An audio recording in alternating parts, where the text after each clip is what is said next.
ভারতবর্ষের প্রধানমন্ত্রীর কাছে আবেদন রাখবো আমরা কি ওদের সমর্থন করার জন্য এই বাংলাদেশকে আবার ভাগ করতে হবে, ওখানে একটা হিন্দু রাষ্ট্র তৈরি করতে হবে।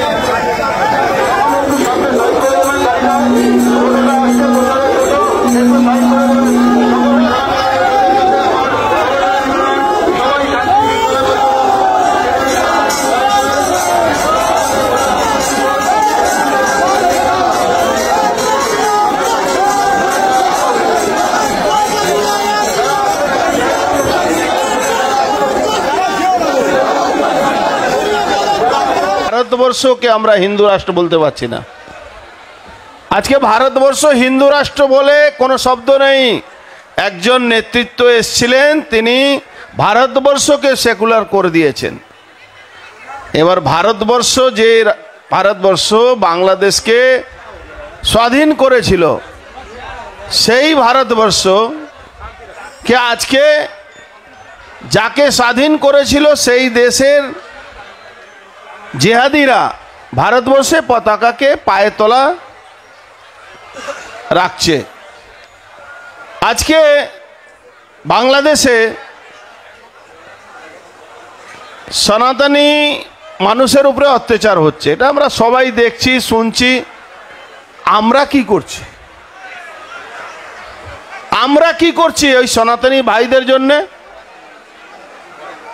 আমরা কোথাও মন্দিরে ঠাকুরকে প্রার্থনা করছি, আমরা কোথাও একটা ভাষণ দিয়ে চলে যাব, এখানে সবাই আমাদের ঘরে চলে যাব। কিন্তু যে জেহাদিরা, যে মুসলমানরা বাংলাদেশের হিন্দুদের উপরে অত্যাচার করে আসছে, 27% জায়গা থেকে কোথায় চলে এলো, আজকে 7% চলে এসছে। তারা ভারতবর্ষের আইনের ফাঁক দিয়ে তারা ভারতবর্ষে বিশেষ সুবিধা পাচ্ছে, তাদেরকে কেউ কিছু বলতে পারবে না। পশ্চিম বাংলায় শুধু নয়, ভারতবর্ষের মধ্যে বহু রাজ্য এরকম আছে যেখানে আজকে সনাতনী ধর্মের কোনো পূজা হলে, কোনো যাত্রা হলে এই জেহাদিরা হামলা করছে। আমরা কি করছি? আমরা প্রার্থনা করছি। প্রার্থনা করলে এই জেহাদিদেরকে আবার এই ভারতকে খণ্ড করবে এরা। আমরা বাংলাদেশ জন্য কান্নাকাটি করছি, তো পশ্চিম বাংলাও ভাগ হয়ে যাবে। এই অবস্থা থাকলে শুধু জয় শ্রীরাম বললে হবে না, জয় ভবানীও বলতে হবে। জয় শ্রীরাম বলুন।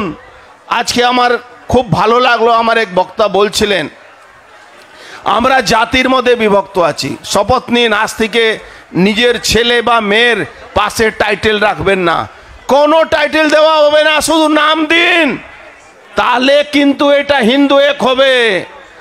আর পশ্চিম বাংলার কথা কিছু মনে করবেন না। 4 বছরের মধ্যে যত বিরিয়ানি দোকান হয়েছে, কি করে আপনারা হিন্দু বলবেন? কি করে নিজেকে ঠিক করবেন? হতে পারে না। মুসলমানরা থুতু ফেলছে, বিরিয়ানি বানাচ্ছে, আপনারা খাচ্ছেন, আপনারা বলছেন আমরা হিন্দু, আমরা সনাতনী। হতে পারে না। মায়ানমার থেকে শিক্ষা নেবেন না? এখানে মহামণ্ডলেশ্বর আছেন। মায়ানমারে একজন সাধু বেরিয়েছিল, বলল যেখানে 786 আছে সেই দোকানে খাবে না কোনো হিন্দু। যে দোকানে মুসলমান তৈরি করবে কোনো জিনিস, সেই জুতো পরবে না কোনো হিন্দু। যে দোকানে মুসলমান কোনো রান্না করবে, সেই দোকানে আমরা থাকবো না, আমরা করব না। কিন্তু আমরা কি করছি? আমাদের টাকা, আমাদের সম্পত্তি নিয়ে তারা আমাদের এই বিরুদ্ধে অস্ত্র কিনে আমাদেরকে মারছে। ছাড়ুন বাংলাদেশ। বাংলাদেশের হিন্দুর জন্য আমরা লড়াই দেওয়ার জন্য শুধু এই স্লোগান দিলে হবে না, রকম সহযোগিতা ওখানকার হিন্দুদেরকে করতে হবে। ভারতবর্ষের প্রধানমন্ত্রীর কাছে আবেদন রাখবো আমরা কি ওদের সমর্থন করার জন্য এই বাংলাদেশকে আবার ভাগ করতে হবে, ওখানে একটা হিন্দু রাষ্ট্র তৈরি করতে হবে, তাহলেই এটা সম্ভব হবে। বাংলাদেশের হিন্দু জন্য ছাড়ুন, বাংলা পশ্চিম বাংলা আজকে যে সনাতনী আমরা উপস্থিত হয়েছে না, বহু সনাতনী আছেন বসে বসে দেখে বলছেন আরে এরা পাগল আছে, আমরা হিন্দু মুসলমান একসঙ্গেই থাকবো। হিন্দু মুসলমান একসঙ্গে থাকতে পারবেন না আপনারা। একটা মুসলমান যে সাইকেলের পাংচার বানায় আর একটা মুসলমান যে প্রফেসর আছে, সবার চিন্তা ভাবনা একই আছে, সবাই সুযোগ পেলে আপনার গলা কাটবে, আপনারা ওই ভাই ভাই করবেন। এই ভাই ভাই করলে হবে না, এই ভাই ভাই করলে হবে না। আপনাকে শপথ নিতে হবে, আপনাকে শপথ নিতে হবে কোনো মুসলমানের সঙ্গে সম্পর্ক রাখবেন না, কোনো মুসলমানের বিয়ে বাড়িতে যাবেন না, আর কাউকে বিয়ে বাড়িতে ডাকবেন না, তাহলে এই আসল সনাতনী ধর্মকে আপনারা পালন করবেন। কোন মুসলমান যদি মুরগি কাটে খাসি কাটে কিনবেন না। দেখুন আস্তে আস্তে আপনারা ওদের যে আসল শক্তি, যারা আজকে দেখুন বিনা পয়সায় তারা ব্যবসায় করছে, আপনার বাড়ি থেকে ওই কাছাড়া নিয়ে গিয়ে বিক্রি করে অস্ত্র কিনছে। আমাদের কি অবস্থা আছে? আমাদের বাড়িতে একটা বলুন তো, আমাদের বাড়িতে পুজো করার জন্য তলোয়ার রেখেছেন? আমি বলছি এখানে যারা উপস্থিত আছেন অর্ধেক বাড়িতে তলোয়ার কেন, একটা দাব নেই, একটা ছুরিও নেই, একটা লাঠিও নেই। আপনি বলছেন মুসলমান থেকে লড়বেন, আপনি বলছেন জিহাদিদের থেকে লড়বেন, কিচ্ছু কোনোদিন লড়তে পারবেন না, লড়তে পারবেন না। লড়ার জন্যে মনটাকে ঠিক করুন, নিজেকে ঠিক করুন। আরে কার কিছু না হলে পুজো করার জন্যে একটা অস্ত্র রাখুন বাড়িতে, তাহলে কিন্তু সঠিকভাবে সনাতনী হিন্দুকে বাঁচাতে পারবেন আর নিজেও বাঁচতে পারবেন, নালে কিন্তু বাঁচতে পারবেন না। আমাদের যারা ধর্মে গুরুরা এখানে উপস্থিত আছেন, আপনারা ধর্মীয় সভা করে বলুন হিন্দুদেরকে, শুধু ওই জয় শ্রীরাম করলে, ভারত মাতাকে জয় বললে আর মা দুর্গা মা কালীকে জয় বললে হবে না। আরে মা দুর্গা মা কালীকে দেখছেন না, 8টা হাতে 8টা অস্ত্র, আপনি শুধু মুখে বলে দিলে হবে? হবে না, হয় না, হয় না। বাংলায় দেখছেন তো বাংলার মুখ্যমন্ত্রী একজন যে আইনজ্ঞ কি বলছেন, 25-30 জন মুসলমান কোন রাস্তায় নামাজ পড়ে নিলে সেই জমি ওয়াকফ হয়ে যাবে। আরে মমতা ব্যানার্জি, আপনার লজ্জা হয় না? আপনার লজ্জা হয় না? কোন মুসলমান 25 জন যদি বসে আজকে ওখানে নামাজ পড়লে তার সম্পত্তি হয়ে যাবে, ওয়াকফ হয়ে যাবে? তাহলে রেড রোডকে দিয়ে দিন, কালকে বলুন রেড রোড ওয়াকফের সম্পত্তি আছে, কালকে বলুন বিটি রোডে টিটাগড় ওয়াকফের সম্পত্তি হয়ে গেল, তাহলে রাস্তার সমস্ত রাস্তায় মুসলমানরা দাঁড়িয়ে থেকে নামাজ পড়ছে, আপনি বলুন ওয়াকফ সম্পত্তি হয়েছে। বাংলাদেশ থেকে শিক্ষা নেব না আমরা বাংলা পাকিস্তান থেকে শিক্ষা নেব না, আমরা আফগানিস্তান থেকে শিক্ষা নেব না? আমাদের শিক্ষা নিতে হবে আর নিজেকে ঠিক করতে হবে। আপনি শুধু এই বক্তব্য দেবেন, জয় শ্রীরাম করবেন, তাতে হিন্দু বাঁচবে না, আস্তে আস্তে হিন্দু শেষ হয়ে যাবে। আমার আপনার ঘরের মেয়ে তারা জোর করে নিয়ে গিয়ে বিয়ে করে নেবে, আর আপনার কিচ্ছু করতে পারবেন না। তার জন্যে নিজেকে তৈরি করুন, নিজেকে শক্ত হন, নিজেকে তৈরি করুন, নালে কিন্তু হবে না। অনেক বক্তা আছেন, পরে অনেকদিন অন্যবার কথা হবে। এই কথা বলে যে কোনো লড়াই বাংলাদেশের হিন্দুকে বাঁচাবার জন্যে যদি করতে হয়, তাহলে তৈরি থাকতে হবে, সমস্ত শক্তি দিয়ে তৈরি থাকতে হবে। এই কথা বলে সবাইকে অভিনন্দন জানিয়ে আমি আমার বক্তব্য শেষ করছি। ভারত মাতা কি জয় শ্রীরাম। কোনো ট্রিটমেন্টের জন্য করাচি রাওয়ালপিন্ডি যেতে হবে।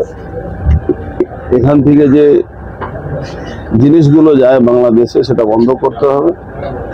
তার পরিপ্রেক্ষিতে এই আন্দোলন। আমি আশা করব বাংলাদেশের যারা ইউনূস সরকার আছেন, তিনি শান্তি নোবেল পুরস্কার পেয়েছেন, আবার অশান্তি নোবেল পুরস্কার ওনাকে দেওয়া উচিত আমার মনে হচ্ছে। ভারতবর্ষ শুধু নয়, সারা পৃথিবীর মানুষ তাকিয়ে আছে ইউনাইটেড নেশন কি করবে, ও ভারতবর্ষের সরকার মোদিজি কি করবে। কেন যেভাবে হিন্দু নিধন হচ্ছে, হিন্দুদের বাঁচার আর কোনো জায়গা নেই। নিজে বাঁচতে গেলে লড়তে হবে। সেই লড়াইয়ের মধ্যে লড়াই করার জন্য সব রকম সহযোগিতা যাতে ভারতবর্ষের হিন্দুরা করে, সেই আহ্বান করতে আজকে আমরা পেট্রাপোল বর্ডারে লিডার অফ অপোজিশনের নেতৃত্বে যাচ্ছি।